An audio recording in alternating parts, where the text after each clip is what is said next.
What's going on, guys? Steve here from Soccer Trainer powered by HAMS. We're here with Ash Wallace, assistant coach at Sporting Kansas City, and we're at Compass Minerals National Development Center.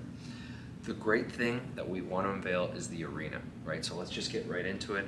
What was your first reaction of the footprint of the actual physical arena once it was built?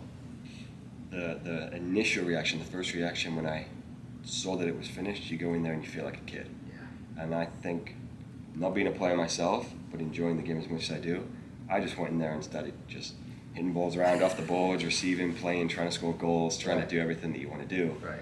And then you start to take a look back and you think, what a great individual space for us to be able to develop individual potential, whether that's skill acquisition or whether that's kind of team-based small-sided games. Right. It's just a different space that engages you in a different way. Right. And to me, the actual feeling of the cage in a professional environment like we have here, I think it suggests that you're not going in there to purely just do what I did and smash balls around, Right. which you might end up doing that for a little bit. But you're going to go in there with the idea and the intent that I'm going to get better, Yeah. especially when you merge that with the technology that we have from HMs, with the rocks, with the ability to put exercises through the mobile device. Right. You're probably not going into the arena just to Right. smash balls around. You're probably going in there for a purpose and for a reason. Right. And obviously we're very thankful to have the partnership with BeStrong, and you mentioned HAMS. So now adding that technology in, let's get into that, right? Everybody talks about IDP, individual player development, how you can actually develop and progress players through a curriculum or some sort of base training program. What do you think the arena now does and some of these components for your affiliate program? Obviously you guys have one of the best and biggest affiliate programs, but what does that mean from like a player and a coach's perspective, now being able to purchase some of these equipment and some of these tools to be able to replicate this at their club? Well, I think there's two parts here, right? There's the footprint in an affiliate club, and there's the ability to use it to improve individuals.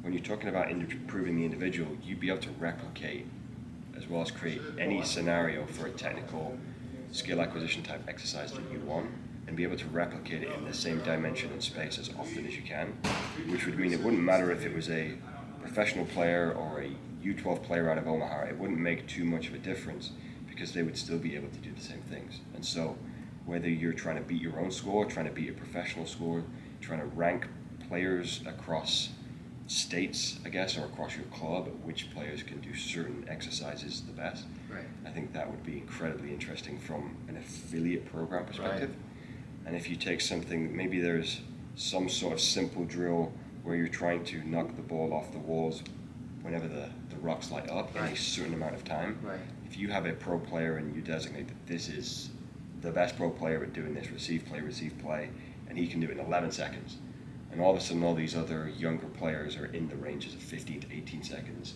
and you get a 14-year-old that does it at 12 seconds, you're all of a sudden going to get pretty clear feedback of, wow, maybe there's something within this kid that's tangibly special and different, and then you can start to determine whether or not you take them on the next stages of their development if that's what they want. But I think from an individual development perspective, it's going to be incredibly interesting to see how what we can do within the arena can translate to helping other kids.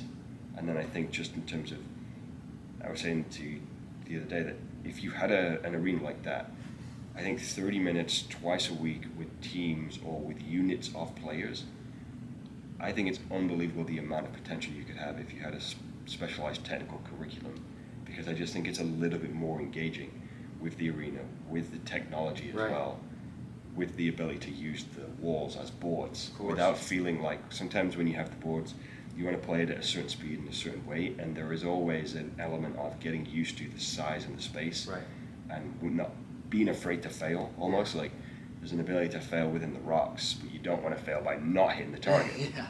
Now having those boards on the walls, you can still inhibit the ability to maybe not hit as clean or as successful or as an accurate pass as you maybe want to, but still carry on the space. And having this component, right, what would that mean obviously to you? Because now you have, Jake Davis's drills. Let's just take Jake Davis for instance, and being able to replicate those drills, but now having you or Peter Vermees or whoever on staff to kind of walk them through exactly specifically what you're looking for. So how could that actually help sporting in a large perspective?